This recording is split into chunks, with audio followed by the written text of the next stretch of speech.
Alright, so was just rebuilding the battery for my dad. So he has this Leica topography, or I don't know what it's called, right? The tripod thing that can measure the distance to the pokey thing, to the like pole. And so it had a lot of these, they look like half double A's. I don't know the exact name. But it had a 5S 2P pack. There's another one that has a 5S 1P arrangement. And so I just stuck 5 ini loops inside. And yeah, I was about to weld some, spot weld some tabs, but I figured I could just do it point-to-point wiring. And so, but I did get this out and I turned it on and the damn thing started massively glitching on me. And so now the problem is the battery inside here is welded down very seriously, right? So this is some very high current shit we're dealing with, right? This would be where the battery connects. And so I could short this out and reset the processor, disconnect the battery and reset the processor. But what I'm thinking is maybe I can just short some local regulator here and reset the processor that way. You can also change its vibe.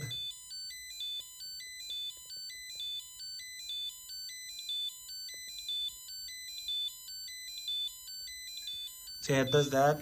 So that does work, right? But not much else. Even if this were to fully crash, it can't really do much because, right, all it can do is close the MOSFETs, and if those are not connected to anything, then it should all be fine.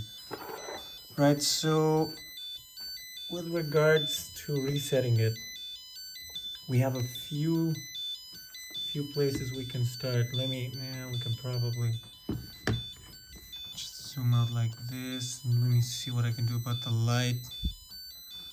Yeah, I guess. It's not going to be a long video, so we see they're having a little regulator here, probably to boost up to 5 for the USB out.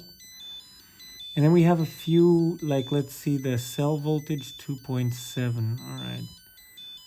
So we have the same 2.7 over here, and over here, and over here. Right, so this one seems closest to the processor, so I'm guessing this would be the voltage rail. So if we were to short this out, there should be enough resistance throughout all the tracks and stuff to not upset this big ass battery. And so yeah, let's commence the experiment. The leads have quite a lot of resistance. There's a fuse inside. There's a shunt going on, so there's quite a lot of stuff. I'm not expecting to be able to actually weld stuff via this PCB, right? There's a reason why they have these big ass connectors here. Right, so these are very serious. Anyway, so moment of truth.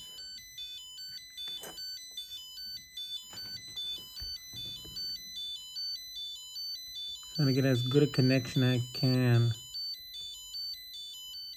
on the one side and then just poke the other one. All right. Let's see if it can start up fresh now. Okay. Shit. Alright. So it probably does this because the battery is definitely not a 3.3, it's a 2.7. So maybe it just goes into this error state where it really wants to be charged. Alright, can we get that 2.7 again? Yeah. It's 2.7. Alright, so that settles it. Let's reset it though, because I need to leave. And so I'll quickly give it a reset.